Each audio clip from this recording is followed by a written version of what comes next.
ඔයාලා කවදා හරි හිතලා තියනවද අපේ ඇඟේ තියෙන අමුතුම අභිරහසක් ගැන?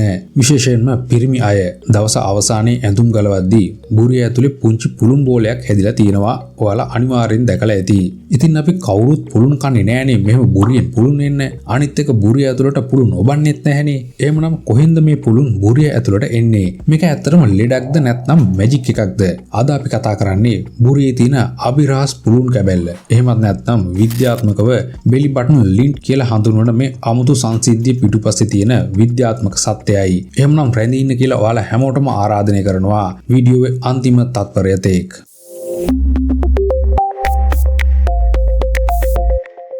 ඔයා හිතනවා ඇති මේක නිකන් පිස්සු කතාවක් කියලා. හැබැයි මේ බුරියේ තියෙන පුළුන් ගැන ලෝක ප්‍රසිද්ධ විද්‍යාඥයෝ පවා ලොකු පර්යේෂණ කරලා තියෙනවා. ඕස්ට්‍රේලියාවේ ඉන්න කාල් ක්‍රුසෙල්කි කියන ප්‍රසිද්ධ විද්‍යාඥයා මිනිසු 4700කට වඩා යොදාගෙන මේ ගැන සවිස්තරාත්මක සමීක්ෂණයක් කරලා LG නොබෙල් සම්මානය පවා දිනාගත්තා. ප්‍රොෆෙසර් කාල් හොයාගත්ත විදියට මේ පුළුන් හැදෙන්න මූලිකම හේතුව තමයි අපි අඳින ඇඳුම්. විශේෂයෙන් අලුත් ටී-ෂර්ට් සහ කමිස.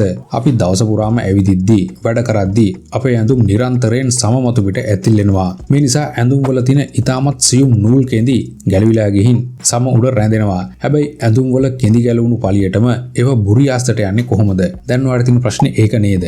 අන්න ඒකට උදව් කරන්නේ පිරිමින්ගේ බඩේ තියෙන මවිල් ගස්. එහෙමත් නැත්නම් රෝම කූපයි. අපේ බඩේ තියෙන රෝම කූප පිහිටලා තියෙන්නේ නිකන්ම නෙවෙයි. ඒවට නිශ්චිත රටාවක් තියෙනවා. මේ රෝම සියල්ලම කැරකැවිලා ගමන් කරන්නේ බුරිය පැත්තටයි. මේ හින්දා අපි ඇවිදිනකොට මේ රෝම කූප වැඩ කරන්නේ හරියට ෆැක්ටරි තියෙන බෙල්ට් එක පැත්තකට විතරක් අරගෙන පටියක් වගේ. රෝම කූප සහ ඇඳුම් ඇතිල්ලෙද්දී ඇඳුමෙන් ගැලවෙන කෙඳි මේ රෝම දිගේ සෙමින් ගිහින් බුරිය පැත්තට තල්ලු වෙන්න ගන්නවා. අනිත් දේ තමයි අපේ බුරිය කියන්නේ ඇතුළට ගිරුණු කුඩා කුහරයක් වගේ තැනක්නේ. ඒ නිසා හැම පැත්තෙන්ම තල්ලු වීගෙන එන කෙඳි වලට නතර වෙන්න තියෙන හොඳම තැන තමයි මේ බුරිය. හැබැයි මේ බුරිය ඇතුළට ගියාට පස්සේ නිකන්ම කෙඳි විදිහට තියෙන්නේ නැහැ. තවත් දේවල් එකතු වෙන්න පටන් ගන්නවා. ඔන්න දැන් තවත් ප්‍රශ්නයක් නේද?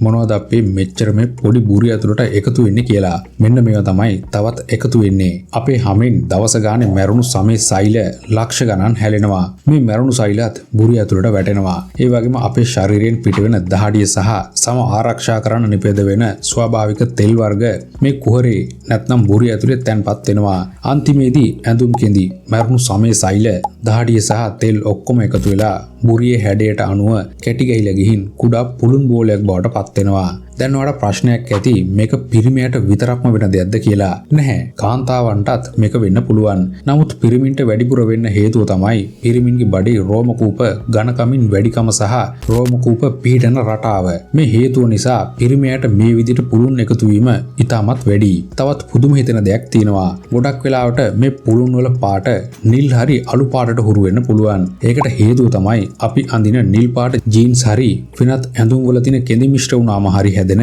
ඩිෆෝල්ට් කලර් එක නිල් පාට වීම. ඉතින් මේක ලෙඩක්ද බය වෙන්න ඕනි දෙයක්ද කියලා වට හිතනවා නම් උත්තරේ තමයි කොහෙත්ම නැහැ. මේක අපේ ශරීරයේ සිද්ධ වෙන ඉතාමත් සාමාන්‍ය ස්වාභාවික ක්‍රියාවලියක් විතරයි. හැබැයි මේ පුළුන් කෑලි ඉවත් කරන්නේ නැතුව බුරිය දිගින් දිගටම පිරිසිදු නොකර හිටියොත් එතන බැක්ටීරියා වර්ධනය වෙලා අමුතු දුර්ගන්ධයක් හරි ආසාදනයක් හරි ඇති වෙන්න පුළුවන්. ඉතින් මේ තත්ත්වය ඇති නොවෙන්න කරන්න පුළුවන් සරලම දේ තමයි දවස ගානේ නාන වෙලාවේදී බුරිය ප්‍රදේශය සබන් ගාලා හොඳින් හොදලා පිරිසිදු කිරීම. එහෙමත් නැත්නම් බුරිය වටේ තියෙන රෝම කූප ඉවත් කිරීම මගිනුත් මේ පුළුන් එකතු වීම සම්පූර්ණයෙන් වගේ නතර කරන්න පුළුවන්. ඉතින් අද ඉඳන් ඔයාගේ බුරිය පුළුන් කෑල්ලක් දැක්කම බය වෙන්න එපා. ඒක ඔයාගේ ඇඟේ තියෙන පුංචි පිරිසිදු කිරීමේ සිස්ටම් එකක තවත් එක ප්‍රතිඵලයක් විතරයි. එහෙමනම් මේ වගේ විශ්මිත තොරතුරු දැනගන්න විශ්මිතලව අපේ channel එක subscribe කරලා තියාගන්න. වීඩියෝවට like එකක් දාලා බුරිය පුළුන් තියෙන ඔයාගේ යාළුවන්ටත් බලන්න share කරන්න අමතක කරන්න එපා. මම ඔබේ හිතවතා විශ්මිතලවෙන් අදට සමු ගන්නවා. ඔයාට සුබ දවසක්.